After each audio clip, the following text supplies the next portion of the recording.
تفہیم القرآن سید ابوالعلا مودودی سورہ طور آیات 29 تا 49 حصہ اول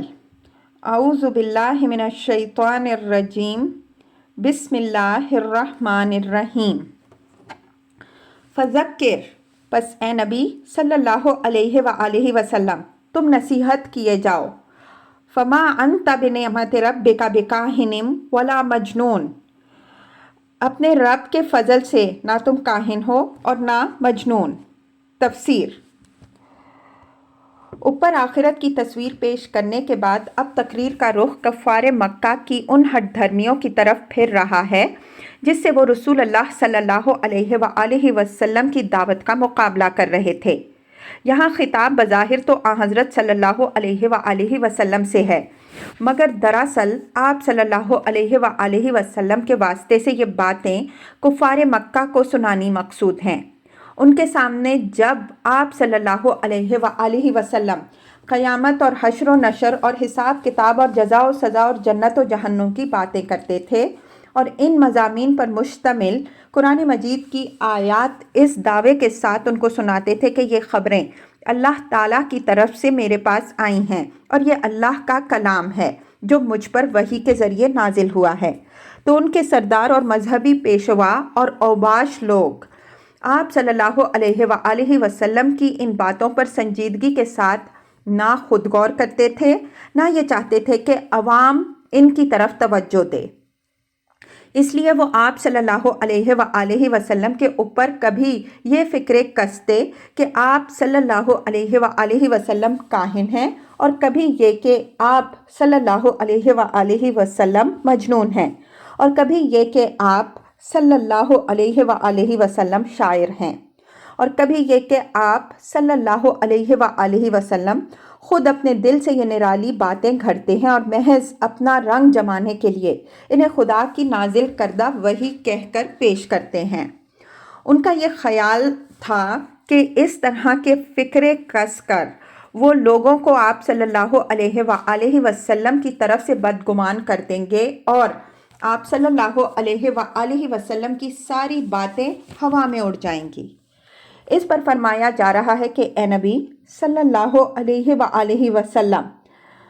واقعی حقیقت تو وہی ہے جو سورت کے آغاز سے یہاں تک بیان کی گئی ہے۔ اب اگر یہ لوگ ان باتوں پر تمہیں کاہن اور مجنون کہتے ہیں تو پرواہ نہ کرو اور بندگان خدا کو غفلت سے چوکنا کرنے کے لیے اور حقیقت سے خبردار کرنے کا کام کرتے چلے جاؤ، کیونکہ خدا کے فضل سے نہ تم کاہن ہو اور نہ مجنون۔ کاہن عربی زبان میں جوتشی، غیب گو اور سیانے کے معنی میں بولا جاتا ہے۔ زمانہ جاہلیت میں یہ ایک مستقل پیشہ تھا۔ کاہنوں کا دعویٰ تھا کہ ان کے بارے میں ضعیف الاعتقاد لوگ بھی یہ سمجھتے تھے کہ وہ ستارہ شناس ہیں یا ارواح اور شیاطین اور جنوں سے ان کا خاص تعلق ہے، جس کی بدولت وہ غیب کی خبریں معلوم کر سکتے ہیں۔ کوئی چیز کھوئی جائے تو وہ بتا سکتے ہیں کہ وہ کہاں پڑی ہوئی ہے، کسی کے ہاتھ چوری ہو جائے تو وہ بتا سکتے ہیں کہ چور کون ہے، کوئی اپنی قسمت پوچھے تو وہ بتا سکتے ہیں کہ اس کی قسمت میں کیا لکھا ہے۔ انہی اغراض کے لیے لوگ ان کے پاس جاتے تھے اور وہ کچھ نظر و نیاز لے کر انہیں غیب کی باتیں بتاتے تھے۔ وہ خود بھی بسا اوقات بستیوں میں آواز لگاتے پھرتے تھے تاکہ لوگ ان کی طرف رجوع کریں۔ ان کی ایک خاص وضاحت بھی ہوتی تھی جس سے وہ الگ پہچانے جاتے تھے۔ ان کی زبان بھی عام بول چال سے مختلف ہوتی۔ وہ مفقہ اور مسجع فکرے خاص لہجے میں ذرا ترنم کے ساتھ بولتے تھے اور بالعموم ایسے گول مول فکرے استعمال کرتے تھے جن سے ہر شخص اپنے مطلب کی بات نکال لے۔ قریش کے سرداروں نے عوام کو فریب دینے کے لیے رسول اللہ صلی اللہ علیہ وآلہ وسلم پر کاہن ہونے کا الزام صرف اس بنا پر لگا دیا کہ آپ صلی اللہ علیہ وآلہ وسلم ان حقائق کی خبر دے رہے تھے جو لوگوں کی نگاہ سے پوشیدہ ہیں، اور آپ صلی اللہ علیہ وآلہ وسلم کا دعویٰ یہ تھا کہ خدا کی طرف سے ایک فرشتہ آ کر آپ صلی اللہ علیہ وآلہ وسلم پر وحی نازل کرتا ہے، اور خدا کا جو کلام آپ صلی اللہ علیہ وآلہ وسلم پیش کر رہے تھے وہ بھی مفقہ تھا۔ لیکن عرب میں کوئی شخص بھی ان کے اس الزام سے دھوکہ نہ کھا سکتا تھا، اس لیے کہ کاہنوں کے پیشے اور ان کی وضاحت اور ان کی زبان اور ان کے کاروبار سے کوئی بھی ناواقف نہ تھا۔ سب جانتے تھے کہ وہ کیا کام کرتے ہیں، کس مقصد کے لیے لوگ ان کے پاس جاتے ہیں، کیا باتیں وہ ان کو بتاتے ہیں، ان کے مسجع فکرے کیسے ہوتے ہیں اور کن مضامین پر وہ مشتمل ہوتے ہیں۔ پھر سب سے بڑی بات یہ کہ کسی کاہن کا سرے سے یہ کام ہی نہیں ہو سکتا تھا کہ قوم کے رائج الوقت عقائد کے خلاف ایک عقیدہ لے کر اٹھتا اور شب و روز اس کی تبلیغ میں اپنی جان کھپاتا اور اس کی خاطر ساری قوم کی دشمنی مول لیتا۔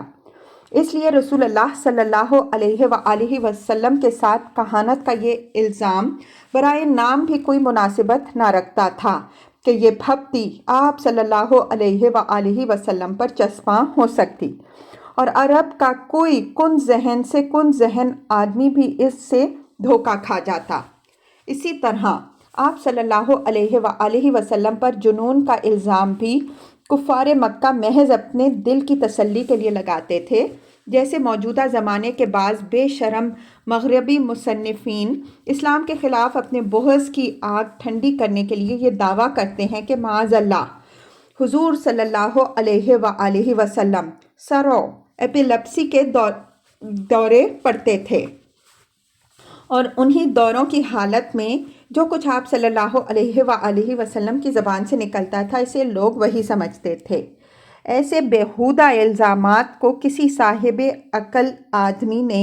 نہ اس زمانے میں قابل اعتنا سمجھا تھا، اور نہ آج کوئی شخص قرآن پڑھ کر اور رسول اللہ صلی اللہ علیہ وآلہ وسلم کی قیادت و رہنمائی کے حیرت انگیز کارنامے دیکھ کر یہ باور کر سکتا ہے کہ یہ سب کچھ سرا کے دوروں کا کرشمہ ہے۔ ام یقولون شاعر نتربص بہ ریب المنون، کیا یہ لوگ کہتے ہیں کہ یہ شخص شاعر ہے جس کے حق میں ہم گردش ایام کا انتظار کر رہے ہیں۔ تفسیر، یعنی ہم منتظر ہیں کہ اس شخص پر کوئی آفت آئے اور کسی طرح اس سے ہمارا پیچھا چھوٹے۔ غالباً ان کا یہ خیال تھا کہ محمد صلی اللہ علیہ وآلہ وسلم چونکہ ہمارے معبودوں کی مخالفت اور ان کے کرامات کا انکار کر رہے ہیں، اس لیے یا تو معاذ اللہ ان پر ہمارے کسی معبود کی مار پڑ رہی ہے، یا کوئی دل چلا ان سے یہ باتیں سن کر آپے سے باہر ہو جائے گا اور انہیں قتل کر دے گا۔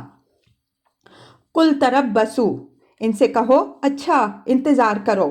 فَإِنِّي مَعَكُم مِّنَ الْمُتَرَبِّصِينَ، میں بھی تمہارے ساتھ انتظار کرتا ہوں۔ تفسیر، اس کے دو مطلب ہو سکتے ہیں، ایک یہ کہ میں بھی دیکھتا ہوں کہ تمہاری یہ آرزو پوری ہوتی ہے یا نہیں، دوسرے یہ کہ میں بھی منتظر ہوں کہ شامت میری آتی ہے یا تمہاری۔ ام تأمرہم احلامہم بہذا ام ہم قوم طاغون، کیا ان کی عقلیں انہیں ایسی ہی باتیں کرنے کے لیے کہتی ہیں، یا در حقیقت یہ عناد میں حد سے گزرے ہوئے لوگ ہیں۔ تفسیر، ان دونوں فکروں میں مخالفین کے سارے پروپیگنڈے کی ہوا نکال کر انہیں بالکل بے نقاب کر دیا گیا ہے۔ استدلال کا خلاصہ یہ ہے کہ یہ قریش کے سردار اور مشائخ بڑے عقل مند بنے پھرتے ہیں، مگر کیا ان کی عقل یہی کہتی ہے کہ جو شخص شاعر نہیں ہے اسے شاعر کہو،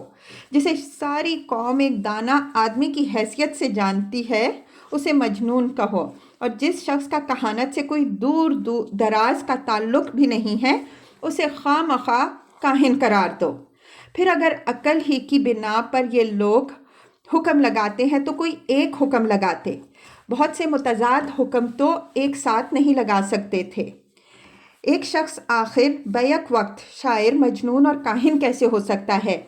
وہ مجنون ہے تو نہ کاہن ہو سکتا ہے نہ شاعر، کاہن ہے تو شاعر نہیں ہو سکتا، اور شاعر ہے تو کاہن نہیں ہو سکتا۔ کیونکہ شعر کی زبان اور اس کے موضوعات بحث الگ ہوتے ہیں اور کہانت کی زبان اور اس کے مضامین الگ۔ ایک ہی کلام کو بیک وقت شعر بھی کہنا اور کہانت بھی قرار دینا کسی ایسے آدمی کا کام نہیں ہو سکتا جو شعر اور کہانت کا فرق جانتا ہو۔ بس یہ بالکل کھلی ہوئی بات ہے کہ محمد صلی اللہ علیہ وآلہ وسلم کی مخالفت میں یہ متضاد باتیں عقل سے نہیں بلکہ سراسر ضد اور ہٹ دھرمی سے کی جا رہی تھیں، اور قوم کے یہ بڑے بڑے سردار اناد کے جوش میں اندھے ہو کر محض بے سر و پا الزامات لگا رہے تھے جنہیں کوئی سنجیدہ انسان قابل اعتناء نہیں سمجھ سکتا۔ مزید تشریح کے لیے ملاحظہ ہو تفہیم القرآن جلد 2، سورہ اعراف حاشیہ 104، سورہ یونس حاشیہ 3، سورہ بنی اسرائیل حواشی 53 تا 54، جلد سوم سورہ شعراء حواشی 130، 131، 140، 142، 143، 144۔ ام یقولون تقولہ، کیا یہ کہتے ہیں کہ اس شخص نے قرآن خود گھڑ لیا ہے؟ بل لا یؤمنون، اصل بات یہ ہے کہ یہ ایمان نہیں لانا چاہتے۔ تفسیر: دوسرے الفاظ میں اس ارشاد کا مطلب یہ ہے کہ قریش کے جو لوگ قرآن کو محمد صلی اللہ علیہ وآلہ وسلم کا اپنا تصنیف کردہ کلام کہتے ہیں، خود ان کا دل یہ جانتا ہے کہ یہ آپ صلی اللہ علیہ وآلہ وسلم کا کلام نہیں ہو سکتا، اور دوسرے وہ لوگ بھی جو اہل زبان ہیں نہ صرف یہ کہ اسے سن کر صاف محسوس کر لیتے ہیں کہ یہ انسانی کلام سے بہت اعلیٰ و ارفع ہے، بلکہ ان میں سے جو شخص بھی محمد صلی اللہ علیہ وآلہ وسلم سے واقف ہے وہ بھی کبھی یہ گمان نہیں کر سکتا کہ یہ واقعی آپ صلی اللہ علیہ وآلہ وسلم کا کلام ہے۔ بس صاف اور سیدھی بات یہ ہے کہ قرآن کو آپ صلی اللہ علیہ وآلہ وسلم کی تصنیف قرار دینے والے دراصل ایمان نہیں لانا چاہتے ہیں، اس لیے وہ طرح طرح کے جھوٹے بہانے گھڑ رہے ہیں، جن میں سے ایک بہانہ یہ بھی ہے۔ مزید تشریح کے لیے ملاحظہ ہو تفہیم القرآن جلد 2، سورہ یونس حاشیہ 21، جلد سوم سورہ الفرقان حاشیہ 12، سورہ القصص حاشیہ 64، سورہ عنکبوت حاشیہ 88، 89، جلد چہارم سورہ السجدہ حاشیہ 1 تا 4، سورہ حامیم السجدہ حاشیہ 54، سورہ الاحقاف حاشیہ 8 تا 10۔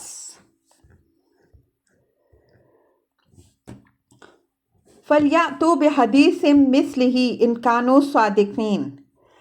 اگر یہ اپنے اس قول میں سچے ہیں تو اسی شان کا ایک کلام بنا لائیں۔ تفسیر: یعنی بات صرف اتنی ہی نہیں ہے کہ یہ محمد صلی اللہ علیہ وآلہ وسلم کا کلام نہیں ہے، بلکہ حقیقت یہ ہے کہ یہ سرے سے انسانی کلام نہیں ہے، اور یہ بات انسان کی قدرت سے باہر ہے کہ ایسا کلام تصنیف کر سکے۔ اگر تم اسے انسانی کلام کہتے ہو تو اس پائے کا کوئی کلام لا کر دکھاؤ جسے کسی انسان نے تصنیف کیا ہو۔ یہ چیلنج نہ صرف قریش کو بلکہ تمام دنیا کے منکرین کو سب سے پہلے اس آیت میں دیا گیا تھا۔ اس کے بعد 3 مرتبہ مکہ معظمہ میں اور پھر آخری بار مدینہ منورہ میں اسے دہرایا گیا۔ ملاحظہ ہو سورہ یونس آیت 38، سورہ ہود 13، سورہ بنی اسرائیل 88، سورہ البقرہ 23۔ مگر کوئی اس کا جواب دینے کی نہ اس وقت ہمت کر سکا نہ اس کے بعد آج تک کسی کی یہ جرت ہوئی کہ قرآن کے مقابلے میں کسی انسانی تصنیف کو لے کر آئے۔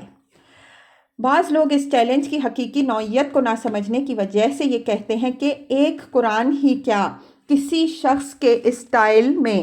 بھی دوسرا شخص کوئی نثر یا نظم لکھنے پر قادر نہیں ہوتا۔ ہومر، رومی، شیکسپیئر، گوڈے، غالب ٹیگور، اقبال، سب ہی اس لحاظ سے بے مثل ہیں کہ ان کی نقل اتار کر انہی جیسا کلام بنا لانا کسی کے بس میں نہیں۔ قرآن کے چیلنج کا یہ جواب دینے والے دراصل اس غلط فہمی میں ہیں کہ فَلْيَأْتُوا بِحَدِيثٍ مِثْلِهِ کا مطلب قرآن کے اسٹائل میں اس جیسی کوئی کتاب لکھ دینا ہے۔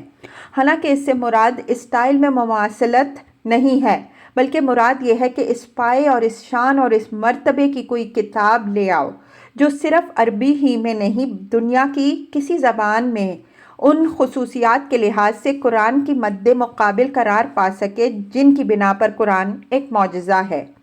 مختصراً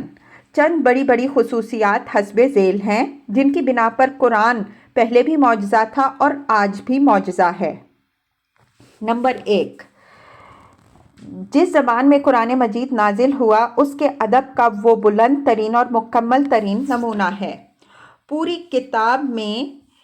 ایک لفظ، ایک جملہ بھی معیار سے گرا ہوا نہیں ہے۔ جس مضمون کو بھی ادا کیا گیا ہے موزوں ترین الفاظ اور مناسب ترین انداز بیان میں ادا کیا گیا ہے۔ ایک ہی مضمون بار بار بیان ہوا ہے اور ہر مرتبہ پیرایہ بیان نیا ہے، جس سے تکرار کی بدنمائی کہیں پیدا نہیں ہوتی۔ اول سے لے کر آخر تک یہ کتاب میں، اس ساری کتاب میں الفاظ کی نشست ایسی ہے جیسے نگینے تراش تراش کر جڑے گئے ہوں۔ کلام اتنا مؤثر ہے کہ کوئی زبان دان آدمی اسے سن کر سدھرے بغیر نہیں رہ سکتا، حتیٰ کہ منکر اور مخالف کی روح بھی وجد کرنے لگتی ہے۔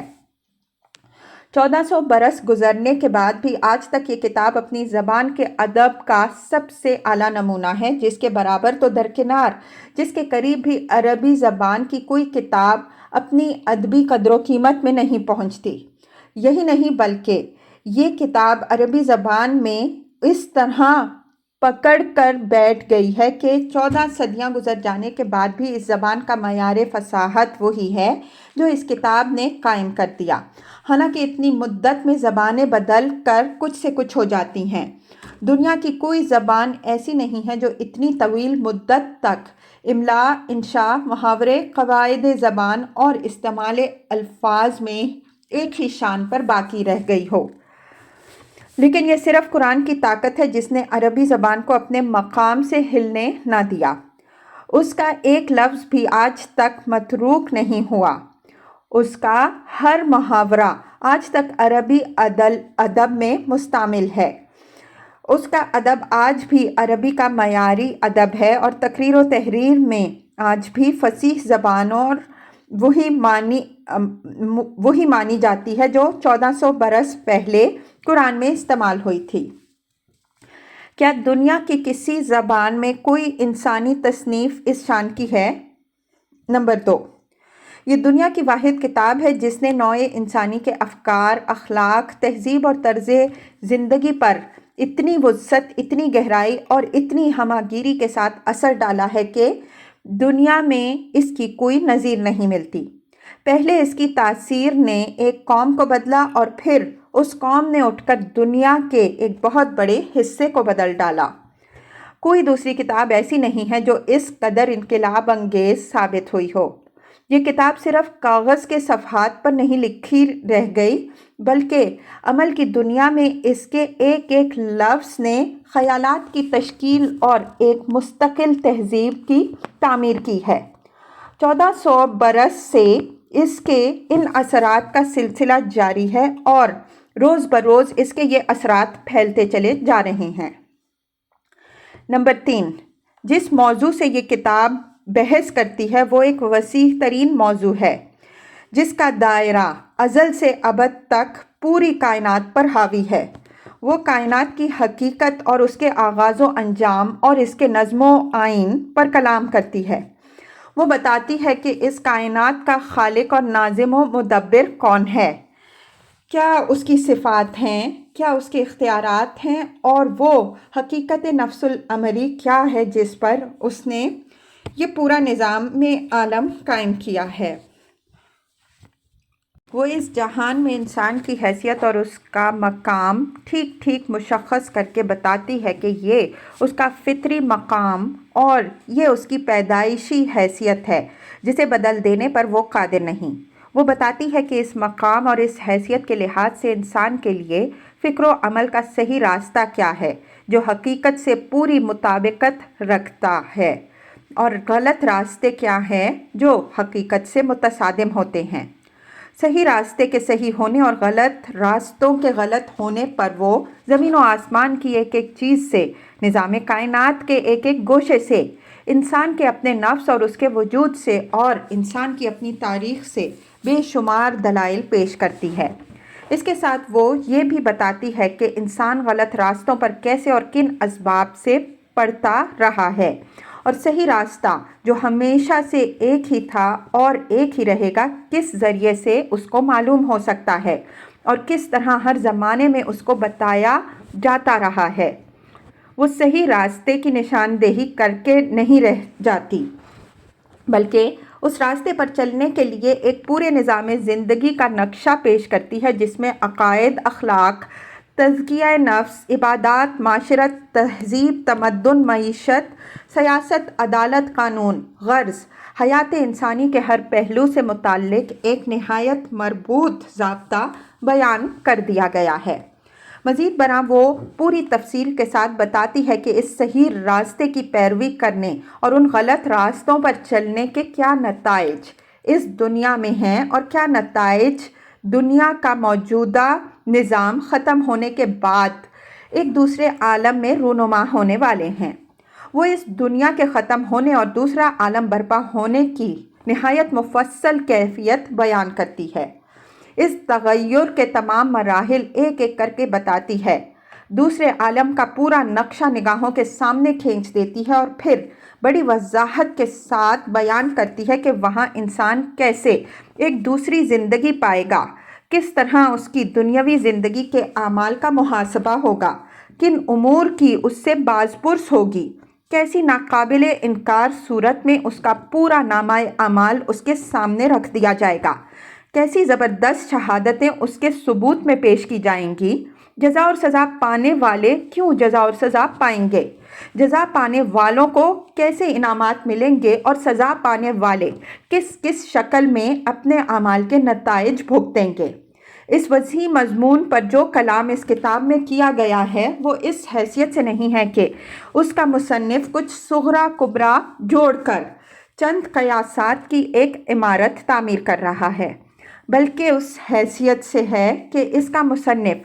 حقیقت کا براہ راست علم رکھتا ہے۔ اس کی نگاہ ازل سے ابد تک سب کچھ دیکھ رہی ہے اور تمام حقائق اس پر عیاں ہیں۔ کائنات پوری کی پوری اس کے سامنے ایک کھلی کتاب کی طرح ہے جو نوع انسانی کے آغاز سے اس کے خاتمے تک ہی نہیں بلکہ خاتمے کے بعد اس کی دوسری زندگی تک بھی وہ اس کو بیک نظر دیکھ رہا ہے، اور قیاس و گمان کی بنا پر نہیں بلکہ علم کی بنیاد پر انسان کی رہنمائی کر رہا ہے۔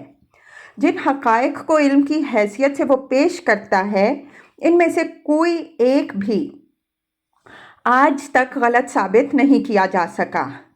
جو تصور کائنات و انسان وہ پیش کرتا ہے وہ تمام مظاہر اور واقعات کی مکمل توجیح کرتا ہے اور ہر شعبہ علم میں تحقیق کی بنیاد بن سکتا ہے۔ فلسفہ و سائنس اور علوم عمران کی تمام آخری مسائل کے جواب اس کے کلام میں موجود ہیں، اور ان سب کے درمیان ایسا منطقی ربط ہے کہ ان پر ایک مکمل، مربوط اور جامع نظام فکر قائم ہوتا ہے۔ پھر عملی حیثیت سے جو رہنمائی اس نے زندگی کے ہر پہلو کے متعلق انسان کو دی ہے وہ صرف انتہائی معقول اور انتہائی پاکیزہ ہی نہیں ہے، بلکہ 1400 سال سے روئے زمین کے مختلف گوشوں میں بے شمار انسان بالفعل اس کی پیروی کر رہے ہیں، اور تجربے نے اس کو بہترین ثابت کیا ہے۔ کیا اس شان کی کوئی انسانی تصنیف دنیا میں موجود ہے یا کبھی موجود رہی ہے جسے اس کتاب کے مقابلے میں لایا جا سکتا ہو؟ نمبر 4، یہ کتاب پوری کی پوری بیک وقت لکھ کر دنیا کے سامنے نہیں پیش کر دی گئی، بلکہ چند ابتدائی ہدایات کے ساتھ ایک تحریک اصلاح کا آغاز کیا گیا اور اس کے بعد 23 سال تک وہ تحریک جن جن مرحلوں سے گزرتی رہی، ان کے حالات اور ان کی ضروریات کے مطابق اس کے اجزاء اس تحریک کے رہنما کی زبان سے کبھی طویل خطبوں اور کبھی مختصر جملوں کی شکل میں ادا ہوتے رہے۔ پھر اس مشن کی تکمیل پر مختلف اوقات میں صادر ہونے والے یہ اجزاء اس مکمل کتاب کی صورت میں مرتب کر کے دنیا کے سامنے رکھ دیے گئے، جسے قرآن کے نام سے موسوم کیا گیا ہے۔ تحریک کے رہنما کا بیان ہے کہ یہ خطبے اور جملے اس کے تبعزاد نہیں ہیں، بلکہ خداوند عالم کی طرف سے اس پر نازل ہوئے ہیں۔ اگر کوئی شخص انہیں خود اس رہنما کے تبعزاد قرار دیتا ہے تو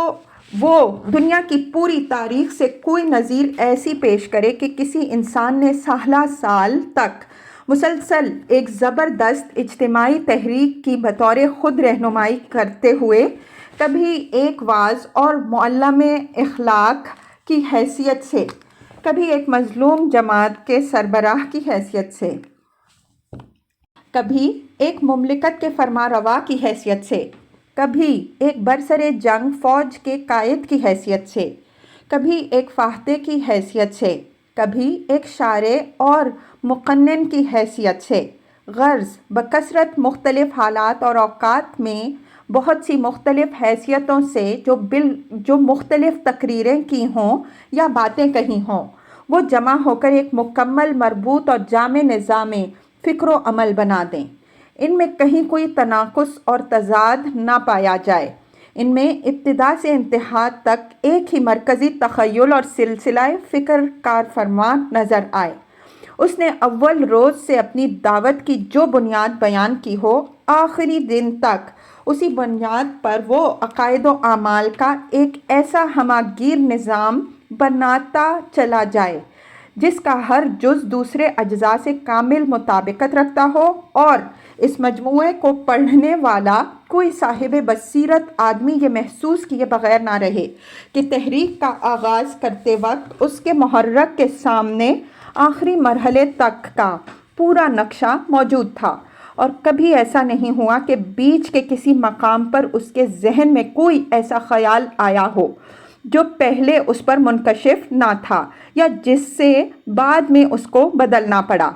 اس شان کا کوئی انسان اگر کبھی گزرا ہو جس نے اپنے ذہن کی خلاقی کا یہ کمال دکھایا ہو تو اس کی نشاندہی کی جائے۔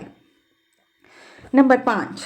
جس رہنما کی زبان پر یہ خطبے اور جملے جاری ہوئے تھے وہ یکا یک کسی گوشے سے نکل کر صرف ان کو سنانے کے لیے نہیں آ جاتا تھا اور انہیں سنانے کے بعد کہیں چلا نہیں جاتا تھا۔ وہ اس تحریک کے آغاز سے پہلے بھی انسانی معاشرے میں زندگی بسر کر چکا تھا، اور اس کے بعد بھی وہ زندگی کی آخری ساعت تک ہر وقت اس معاشرے میں رہتا رہا۔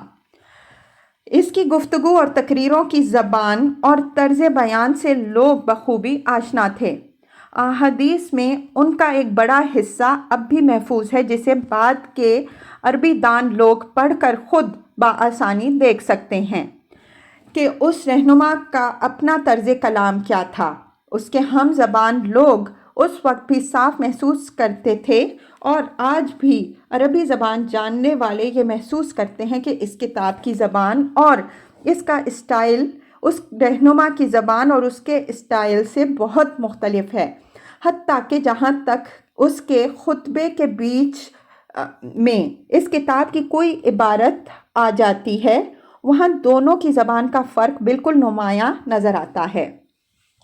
سوال یہ ہے کہ کیا دنیا میں کوئی انسان کبھی اس بات پر قادر ہو سکتا ہے کہ سالہ سال تک دو قطعی مختلف اسٹائلوں میں کلام کرنے کا تکلف نبھاتا چلا جائے اور کبھی یہ راز فاش نہ ہو سکے کہ یہ دو الگ اسٹائل دراصل ایک ہی شخص کے ہیں؟ عارضی اور وقتی طور پر اس قسم کے تصنع میں کامیاب ہو جانا تو ممکن ہے، لیکن مسلسل 23 سال تک ایسا ہونا کسی طرح ممکن نہیں کہ ایک شخص جب خدا کی طرف سے آئی ہوئی وحی کے طور پر کلام کرے تو اس کی زبان اور اسٹائل کچھ ہو، اور جب خود اپنی طرف سے گفتگو یا تقریر کرے تو اس کی زبان اور اس کا اسٹائل بالکل ہی کچھ اور ہو۔ نمبر 6، وہ رہنما اس تحریک کی قیادت کے دوران میں مختلف حالات سے دوچار ہوتا رہا۔ کبھی برسوں وہ اپنے ہم وطنوں اور اپنے قبیلے والوں کی تضحیک، توہین اور ظلم و ستم کا نشانہ بنا رہا۔ کبھی اس کے ساتھیوں پر اس قدر تشدد کیا گیا کہ وہ ملک چھوڑ کر نکل جانے پر مجبور ہو گئے۔ کبھی دشمنوں نے اس کے قتل کی سازشیں کی، کبھی خود اسے اپنے وطن سے ہجرت کرنی پڑی، لیکن اس کو انتہائی اسرت اور فاقہ کشی کی زندگی گزارنی پڑی۔ کبھی اسے پیہم لڑائیوں سے سابقہ پیش آیا جن میں شکست اور فتح دونوں ہی ہوتی رہیں۔ کبھی وہ دشمنوں پر غالب آیا اور وہی دشمن جنہوں نے اس پر ظلم توڑے تھے اس کے سامنے سرنگوں نظر آئے۔ کبھی اسے وہ اقتدار نصیب ہوا جو کم ہی کسی کو نصیب ہوتا ہے۔ ان تمام حالات میں ایک انسان کے جذبات ظاہر ہے کہ یکساں نہیں رہ سکتے۔ اس رہنما نے ان مختلف مواقع پر خود اپنی ذاتی حیثیت میں جب کبھی کلام کیا، اس میں ان جذبات کا اثر نمایاں نظر آتا ہے جو ایسے مواقع پر انسان کے دل میں پیدا ہوتے ہیں، لیکن خدا کی طرف سے آئی ہوئی وحی کے طور پر ان مختلف حالات میں جو کلام اس کی زبان سے سنا گیا وہ انسانی جذبات سے بالکل خالی ہے۔ کسی ایک مقام پر بھی کوئی بڑے سے بڑا نقاد انگلی رکھ کر یہ نہیں بتا سکتا کہ یہاں انسانی جذبات کار فرما نظر آتے ہیں۔ نمبر 7، جو وسیع اور جامع علم اس کتاب میں پایا جاتا ہے وہ زمانے کے اہل عرب اور اہل روم و یونان اور ایران تو درکنار، اس 20ویں صدی کے اکابر اہل علم میں سے بھی کسی کے پاس نہیں ہے۔ آج حالت یہ ہے کہ فلسفہ و سائنس اور علوم عمران کی کسی ایک شاخ کے مطالعہ میں اپنی عمر کھپا دینے کے بعد آدمی کو پتہ چلتا ہے کہ اس شعبہ علم کے آخری مسائل کیا ہیں، اور پھر جب وہ غیر نگاہ سے قرآن کو دیکھتا ہے تو اسے معلوم ہوتا ہے کہ اس کتاب میں ان مسائل کا ایک واضح جواب موجود ہے۔ یہ معاملہ ایک علم تک محدود نہیں ہے بلکہ ان تمام علوم کے باب میں صحیح ہے جو کائنات اور انسان سے کوئی تعلق رکھتے ہیں۔ کیسے باور کیا جا سکتا ہے کہ 1400 برس پہلے ریگستان عرب میں ایک امی کو علم کے ہر شعبے پر اتنی وسیع نظر حاصل تھی اور اس نے ہر بنیادی مسئلے پر غور و خوض کر کے اس کا ایک صاف اور قطعی جواب سوچ لیا تھا۔ اعجاز قرآن کے اگرچہ اور بھی متعدد وجوہ ہیں، لیکن صرف ان چند وجوہ ہی پر اگر آدمی غور کرے تو اسے معلوم ہو جائے گا کہ قرآن کا معجزہ ہونا جتنا نزول قرآن کے زمانے میں تھا اس سے بدرجہ زیادہ آج ہے، اور انشاءاللہ قیامت تک یہ واضح تر ہوتا چلا جائے گا۔ ام خلقوا من غیر شیء ام هم الخالقون، کیا یہ کسی خالق کے بغیر خود پیدا ہو گئے یا یہ خود اپنے خالق ہیں؟ ام خلقوا السماوات والارض، یا زمین اور آسمانوں کو انہوں نے پیدا کیا ہے۔ بل لا یوقنون،